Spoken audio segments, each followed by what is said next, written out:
السلام علیکم، کیسے ہیں آپ سب لوگ؟ امید ہے آپ سب لوگ خیریت سے ہوں گے۔ بسم اللہ الرحمن الرحیم، شروع کرتی ہوں اللہ کے نام سے جو بڑا مہربان نہایت رحم کرنے والا ہے۔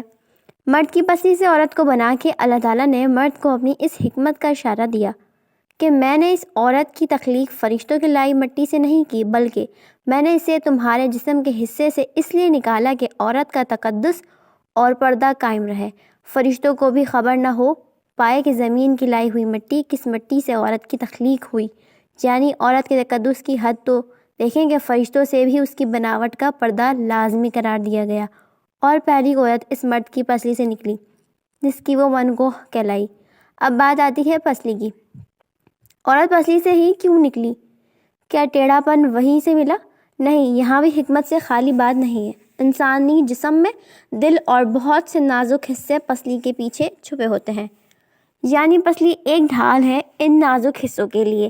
تو اللہ پاک نے عورت کو پسلی سے نکال کر یہ نہیں بتایا کہ عورت میں ٹیڑھا پن ہے، بلکہ اس عورت کو پسلی کی تخلیق کر کے یہ بات سمجھا دی کہ عورت وقت بڑھنے پر ڈھال بھی بن سکتی ہے، حضور پاک صلی اللہ علیہ وسلم صحابہ کی محفل میں جلوہ فرما تھے کہ ایک شخص حاضر ہوا اور عرض کرنے لگا، یا رسول اللہ صلی اللہ علیہ وسلم، کوئی ایسا مومن بھی ہے جو جہنم میں رہے گا؟ حضور پاک صلی اللہ علیہ وسلم نے فرمانے لگے، ہاں، ایک شخص ایسا ہوگا جو جہنم کے گہرائی میں 1000 سال رہے گا اور مسلسل اونچی آواز میں پکارتا رہے گا، یا حنان یا منان۔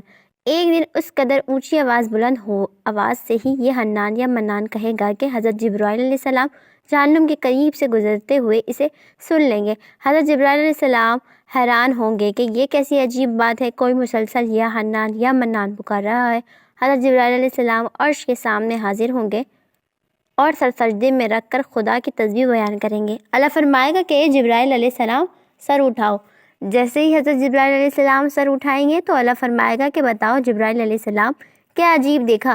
آج تم نے حضرت جبرائیل علیہ السلام عرض کریں گے، اے ہمارے رب، میں نے جہنم سے آتی ہوئی ایک آواز سنی ہے جو کہ گہرے گھڑے سے لگ رہی تھی، کوئی پکار رہا تھا یا حنان یا منان۔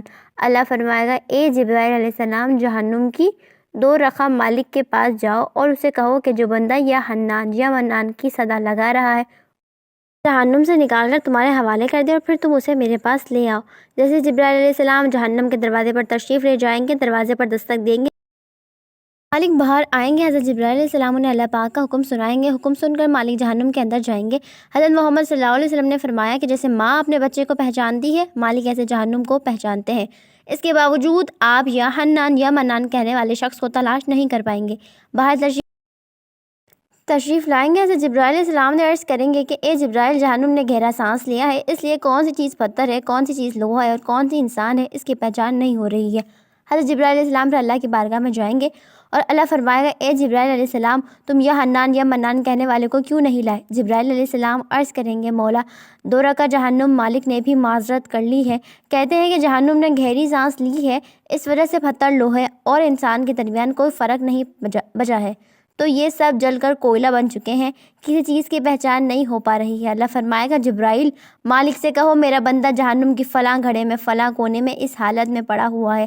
حضرت جبرائیل علیہ السلام جہنم کے دروازے پر جائیں گے اور حضرت مالک کو یہ حنان یا منان پکارنے والے کا پتہ بتائیں گے۔ حضرت مالک جہنم کے اندر جائیں گے اور دیکھیں گے کہ ایک شخص ہے، اس کے پاؤں میں اس کی پیشانی کے ساتھ اور اس کے ہاتھ گردن کے ساتھ بندھے ہوئے ہیں، اور جہنم کے سام بچھو اس کے ساتھ لیٹے ہوئے ہیں۔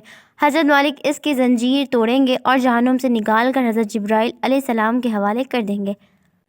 حضرت جبرائیل علیہ السلام اسے عرش الہی کے سامنے لے کر حاضر ہوں گے، سر سجدے میں رکھیں گے۔ اللہ پاک فرمائے گا کہ جبرائیل علیہ السلام، سر اٹھاؤ۔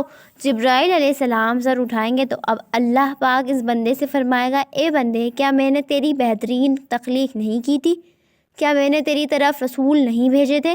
کیا میرے رسولوں نے تمہیں میری کتاب نہیں سنائی تھی؟ کیا میرے رسولوں نے تمہیں نیکی کا حکم نہیں دیا تھا؟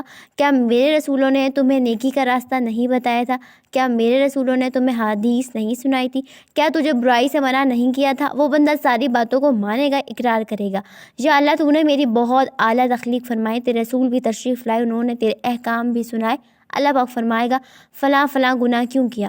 وہ عرض کرے گا، یا اللہ، میں نے اپنی جان پر ظلم کیا جس کی سزا میں مجھے جہنم میں ڈال دیا گیا۔ اے اللہ، اس کے باوجود میری امید نہیں ٹوٹی، مجھے تیری رحمت سے امید تھی۔ میں یا منان پکارتا رہا، مولا تو نے مجھے اپنے فضل سے جہنم سے نکالا، یا اللہ مجھ پر رحم فرما۔ اللہ پاک فرمائے گا، اے فرشتوں گواہ ہو جاؤ، میں نے اس پر رحم کیا اور اسے معاف کر دیا۔ ناظرین، آئیں اپنا مصاحبہ کرتے ہیں۔ کیا ہم میں سے کوئی ایسا ہے جو کہہ سکے کہ میں اپنے ایمان کا حساب کر سکتا ہوں یا پھر کر سکتی ہوں؟ اپنی گریبانوں میں نظر ڈالیں۔ کوئی ایسی خوبی جس پر ہمیں یقین ہو کہ ہم دوزخ میں نہیں ڈالے جائیں گے؟ ہزاروں سال کی عبادتیں بھی رد ہو سکتی ہیں اور ہوتی دیکھی گئی ہیں، تو بس اللہ سے دعا کرتے رہیں کہ اے اللہ، ہم سب جانتے ہیں اگر ہمارے ایمان کا سخت حساب لیا گیا تو یقیناً ہم نہیں بچ پائیں گے، ہم بے حد گنہگار ہیں۔ لیکن اے اللہ پاک، ہم تیری رحمت کا سوال کرتے ہیں، ہم سے حساب اپنی عدل و انصاف پر نہ لینا بلکہ ہم پر اپنی رحمت اور عطا کا سایہ رکھنا۔ اے اللہ پاک، ہماری دعاؤں کو قبول و منظور فرما، آمین ثم آمین۔ قیامت کے دن جب لوگوں کے ایمان کا حساب و کتاب ہو رہا ہوگا تو کچھ لوگ ایسے ہوں گے کہ جن کو اللہ تعالیٰ بغیر حساب کے جہنم میں بھیج دے گا۔ صحابہ کرام رضوان اللہ علیہ اجمعین نے عرض کیا، یا رسول اللہ صلی اللہ علیہ وسلم، وہ کون سے لوگ ہوں گے؟ نبی کریم صلی اللہ علیہ وسلم نے فرمایا، ظلم حکمران، وہ تاجر جو جھوٹ بولتا ہو، وہ بوڑھا شخص جو زنا کرتا ہو۔ نبی کریم صلی اللہ علیہ وسلم نے فرمایا، جس شخص میں یہ 3 عادت پائی جائیں گی وہ جاہل ہے، سننے سے پہلے ہی جواب دینا شروع کر دیتا ہے، بات کو سمجھنے سے پہلے ہی جھگڑا شروع کر دیتا ہے، علم نہ رکھنے کے باوجود فیصلے شروع کر دیتا ہے۔ اللہ پاک ہم سب کو نیک عمل کرنے کی توفیق عطا فرمائے، آمین۔ اپنا بہت سارا خیال رکھے گا، ملتے ہیں نیکسٹ ویڈیو میں، جب تک کے لیے اللہ حافظ۔